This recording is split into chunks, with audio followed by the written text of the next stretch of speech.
வாழ்வோம் வாழ்விப்போம். இது இறைவாக்கு. இறைவனிடமிருந்து தன் அடியார்களுக்கு வழங்க பெறும் அருளமுதம். ஒன்றாம் அருளமுதம். வாசம். வாக்கு 1. நான் உங்கள் மத்தியில் வாசம் செய்கிறேன். அன்பு கண்களை கொண்டு என்னை தரிசியுங்கள். ஆரவாரத்தை அப்புறப்படுத்தினால் மட்டுமே நீங்கள் அமைதியை ஸ்பர்சிக்க முடியும். வாழ்வோம் வாழ்விப்போம். இறைவன் ஞானவெளி மெய்பிரான் ஞான சித்தர் அருளிய கால் தடம் நூலிலிருந்து தலைப்பு ஓட்டப்பம். ஓட்டப்பம் ஒரு சாட்சி. தன் வினை தன்னை சுடும், ஓட்டப்பம் வீட்டை சுடும் என்று பட்டினத்தடிகள் சொன்ன வாக்கு பலித்தது எப்படி? தன்னெஞ்சு அறிவது பொய்யற்க, பொய்த்த பின் தன்னெஞ்சே தன்னை சுடும். ஆம், நெஞ்சில் பதித்த பொய்யையே தன்னை உறுத்தும். தன் செய்யும் செய்வினைக்கு முட்டுக்கட்டை இடும். இதை நாம் தெரிவதே இல்லை. உண்மை ஒன்று. ஒன்று இரண்டாகும் போது பொய் ஆகிவிடும்.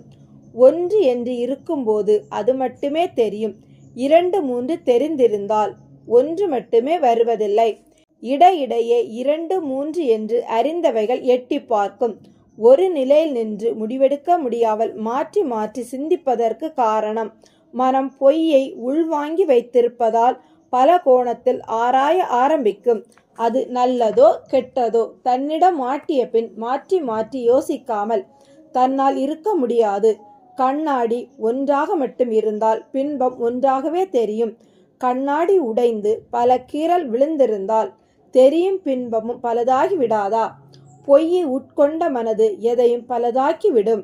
அதற்கு ஒன்று என்று அடங்கத் தெரியாது. இதனாலே ஒவ்வொருவரும் எதையும் பல கோணத்தில் போட்டு உருட்டுவதற்கு காரணம் அவர்கள் மெய்யை இழந்து விட்டார்கள்.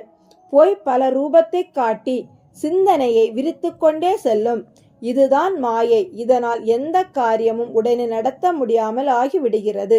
அது மட்டுமல்ல, ஒரு விஷயத்தை அதை மட்டுமே உற்று நோக்கி அதில் மறைந்துள்ள உண்மையை உணர முடியாமல் போய்விடுகிறது. தடுமாற்றம் தாண்டவும் ஆடுகிறது. இடறி விழச் செய்கிறது. எதிரில் இருப்பவர்கள் நல்லவரா கெட்டவரா என்று உடனே பார்த்த மாத்திரத்தில் முடிவெடுக்க முடியாமல் போய்விடுகிறது. முடிவில் பொய்யான மனம் பல கோணங்களில் ஆய்ந்து உண்மையை கோட்டை விட்டு விடுகிறது. பட்டினத்தார் மிகப்பெரிய வணிகர், பக்திமான், சமூக சடங்குகளில் தன்னை ஆழ்த்தி இருந்தார். எப்போது இவருக்கு தன் மகன் கொடுத்த ஓலை சீட்டில் காதற்ற ஊசியும் வராது கான் கடை வெளிக்கே என்று எழுதியிருந்ததை படித்து உணர்ந்தாரோ அப்போதே உள்ளத்தில் அடர்ந்திருந்த பொய்மை எரிந்து பட்டது. புத்துயிர் பிறந்தது. மாற்றி பிறந்தார். உண்மை அவரை ஆளத் தொடங்கியது. மெஞ்ஞானம் துளிர்த்தது. மனம் ஒன்றை சிந்தித்தது. ஒன்றில் அடங்கியது. காண்பவை அனைத்திலும் அடங்கிய சூட்சமம் தெரிய தொடங்கியது. காண்பதில் தெளிவு, கேட்பதில் தெளிவு, சொல்வதில் தெளிவு என்று ஐம்பொறியும் மெய்யில் ஒன்றியது. பார்த்ததில் உண்மை, பேசுவதில் வாய்மை, கேட்பதில் மெய் என்று சித்து நிலை உடனே அவரை ஆட்கொள்ள ஆரம்பித்தது. எங்கும் சென்று எந்த யோகமும் கற்கவில்லை. மெய்யை பற்றி பிடித்தார். அட்டமா சித்தி ஒட்டி கொண்டது. ஆம், உண்மை உணர்ந்த பின் பொய்யில் ஒன்ற முடியவில்லை. யான் எனது எனும் செருக்கை அறுத்துவிட்டு வெளியேறினார். மாடு, மனை, மனைவி, மக்கள், ஊர் உறவு எதுவுமே வேண்டாம் என்று கோவணத்துடன் வீதிக்கு வந்தார். வீதியிலே சுற்றித் திரிந்தார். உண்ண பிச்சை எடுத்தார். ஊரார் எண்ணி நகையாடினர். புத்தி சுவாதீனம் இல்லை என்று பட்டம் சூட்டினர். குத்தி குத்தி காட்டி அவரை நோகடிக்க முனைந்தனர். அவரோ அறிவின் வெளிச்சத்தில் ஆனந்த பரவசத்தில் உண்மை ஊஞ்சலில் ஆடிக்கொண்டு இருந்தார். இந்த கூத்தும் ஒன்றும் அவரை தாக்கவில்லை. ஆனால் தாக்கியது அவரின் தமக்கையை. பொய் பொய்யோடு ஒன்றியது. தமக்கைக்கு மானக்கேடாக இருந்தது. தம்பி அவமானப்படுவதை தாங்க முடியவில்லை. தம்பிக்கு அவமானமோ இல்லையோ தனக்கு அவமானமாக தோன்றியது. சொன்னால் கேட்கும் நிலையில் தம்பி இல்லை.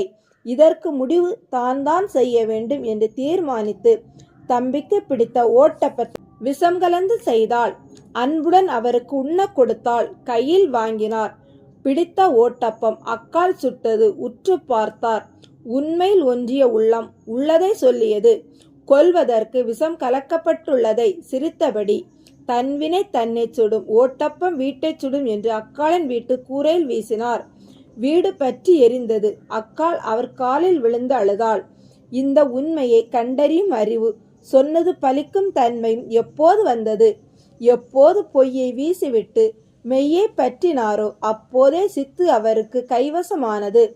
பட்டினத்தடிகளின் இந்த கால் தடம் ஒவ்வொரு ஞானமார்க்கியும் பயன்படுத்த வேண்டிய கால் தடமாகவே இருக்கிறது. வாழ்வோம் வாழ்விப்போம்.